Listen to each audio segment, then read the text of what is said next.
Habitat 116 s'est lancé depuis le début des années 2010 dans la transition énergétique à travers une première opération d'envergure qui était emblématique pour un bailleur social. C'était la couverture de panneaux photovoltaïques de 200 bâtiments de notre patrimoine qui a été fait dans le cadre d'une réhabilitation large de l'ensemble de nos toitures. Donc ça avait un double avantage.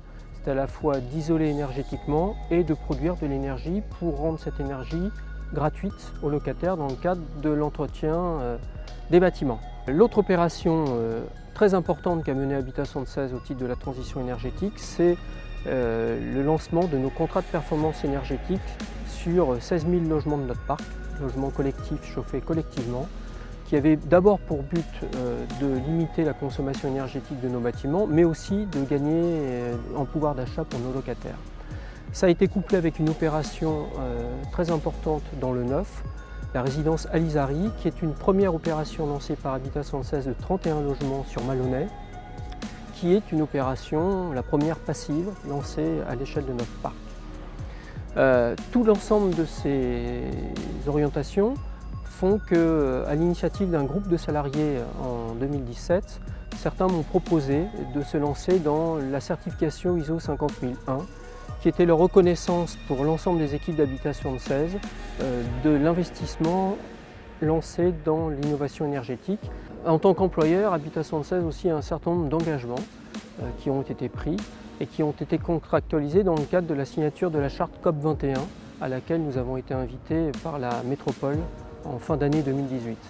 Premier élément, c'est la lutte des consommations énergétiques, et donc sur un aspect important qui est l'aspect des déplacements automobiles. Et donc dans le cadre de notre flotte, qui est en cours de renouvellement, nous avons pris le parti de nous équiper de véhicules électriques. Nous avons également équipé l'ensemble de nos salariés d'une capacité à utiliser des vélos électriques et nous réfléchissons aussi sur la mobilisation de trottinettes électriques. Parallèlement à ça, nous avons contractualisé avec la métropole de Rouen-Normandie un plan de déplacement d'entreprise qui permet aux salariés de bénéficier d'aides de la métropole, abondées par l'employeur. Et nous avons également investi un certain nombre de réflexions pour limiter et inciter nos collaborateurs à utiliser les transports en commun. Nous avons également signé un accord d'entreprise avec nos partenaires sociaux pour encourager l'utilisation du télétravail pour nos salariés qui est en cours de déploiement.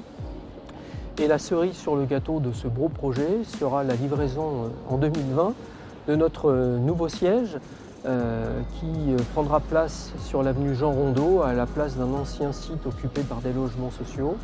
Ce siège qui a été co-construit avec les salariés sera un bâtiment passif et qui inaugurera les 100 ans de l'établissement qui est né par décret du 4 janvier 1920. Habitat 76 a souhaité être présent sur les accords de Rouen, transition écologique, tout ce qui concerne les problématiques climatiques. Et donc Habitat 76 a signé ces accords de Rouen pour être présent sur ces accords et puis pour répondre très concrètement aux problématiques de transition écologique.